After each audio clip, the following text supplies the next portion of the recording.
Incroyable. Le bonus gigantesque promis par le Real Madrid à Mbappé. Bombe. Arda Güler, la grosse arnaque. Real Madrid, Vinicius prêt à se sacrifier pour Mbappé. Chelsea, Mercato, 102 millions d'euros, Pochettino a surpris tout le monde au Real Madrid. Mercato, le Bayern Munich persiste pour un milieu du Real Madrid. Achraf Hakimi aurait fait un appel de phare, au Real Madrid. Avant de commencer, si c'est la première fois que tu passes ici, je t'invite donc à t'abonner, c'est gratuit, ça prend 2 secondes et ça fait plaisir. Merci beaucoup à toi. Le Real Madrid et Kylian Mbappé semblent destinés à se croiser tôt ou tard. Le Paris Saint-Germain souhaite cependant transférer Mbappé cet été, afin d'éviter qu'il ne parte gratuitement.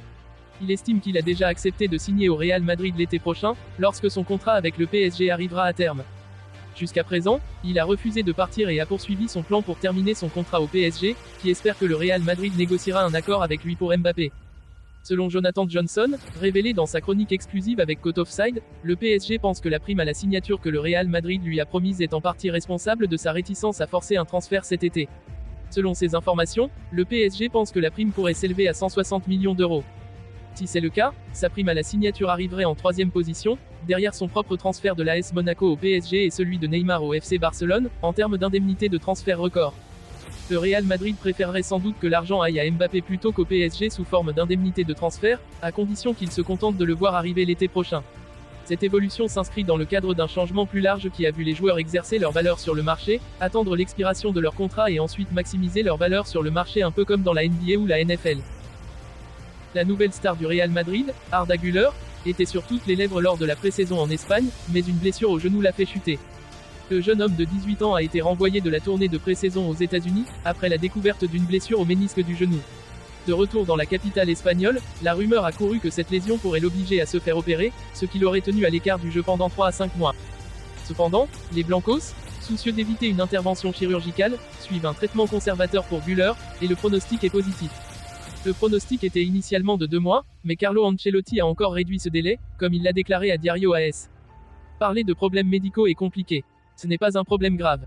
Nous nous demandions s'il fallait faire un traitement conservateur ou une opération. Dans le pire des cas, c'est 1 mois. Il a ajouté que Güler ressemblait à un extraterrestre, en raison de son âge. Sport a maintenant référencé des informations révélées par le média turc Milliyet selon lesquelles Fenerbahçe et Güler étaient au courant de ses problèmes de genou avant son transfert, qui pourrait s'élever à environ 35 millions d'euros en commissions et frais.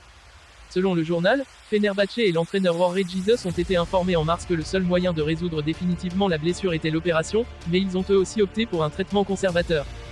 Compte tenu de leurs besoins en fin de saison, ils ont décidé de renoncer à l'opération, et Güler a continué à jouer pour la Turquie et pour Fenerbahçe. Je peux jouer à 60% de mes capacités, parfois ça fait mal, aurait-il déclaré au staff médical turc avant les matchs de mars. Cela ne veut pas dire que Güler ou Fenerbahçe étaient nécessairement malhonnêtes, le Real Madrid a effectué ses propres examens médicaux, et toutes les parties ont pu conclure qu'il était complètement rétabli à ce moment-là. Quoi qu'il en soit, il est peu probable que le Real Madrid ait changé d'avis, compte tenu du talent prodigieux de Güler. Il est possible qu'il traite l'affaire différemment s'il estime qu'il s'agit d'un problème récurrent. Alors que l'arrivée de Kylian Mbappé au Real Madrid reste une vraie possibilité durant ce mois d'août, se pose la question tactique pour Ancelotti. Le bras de fer entre le PSG et Kylian Mbappé n'en finit pas d'agiter les rumeurs, son probable maintien dans le loft lundi, annoncé par RMC Sport, marquant un peu plus la rupture entre les deux parties. Reste à connaître désormais l'issue de ce feuilleton qui pourrait être un transfert au Real Madrid. Dans cette hypothèse se pose néanmoins une question, comment faire cohabiter Vinicius, Mbappé et Rodrigo sur le terrain? Vinicius dans l'axe, Mbappé à gauche. Marca évoque le sujet ces dernières heures avec une hypothèse de plus en plus claire, que Vinicius se sacrifie en laissant le côté gauche à Mbappé pour évoluer dans l'axe. Les matchs amicaux ont vu le crack brésilien se rapprocher de l'axe et donc de la zone de vérité, un constat validé par Carlo Ancelotti. Je dois y penser et lui aussi. Vini aime jouer un peu plus à l'intérieur. À l'extérieur, il fait la différence, mais à l'intérieur, il peut marquer plus de buts, a confié le coach italien. En cas d'arrivée de Mbappé, Vinicius va-t-il ainsi récupérer un rôle d'avance sans tracé inédit? C'est la possibilité évoquée par Marca qui rappelle les réticences de Mbappé à jouer dans un rôle axial, la saison passée, associé à Neymar et Lionel Messi au PSG. Chelsea réalise un très gros mercato estival, notamment au niveau des départs puisque Pochettino et son staff ont vu partir Kovacic, Havertz et Mount, pour ne citer que. Les Blues ont par ailleurs recruté Nkunku, Hugo Choukou et plus récemment Axel Disasi. Et ce n'est pas tout car les pensionnaires de Stamford Bridge prépareraient un transfert XXL à 102 millions d'euros. En effet, selon les informations de El Nacional, Chelsea aurait ciblé Federico Valverde, milieu de terrain du Real Madrid valorisé à 100 millions d'euros par Transfermarkt et sous contrat jusqu'en 2027 avec le club merengues. Ce n'est un secret pour personne, Chelsea est à fond sur Moise Caicedo, Brighton. Mais les demandes très élevées des Seagulls, plus 110 millions d'euros, ont clairement refroidi les Blues de Todd Boehly.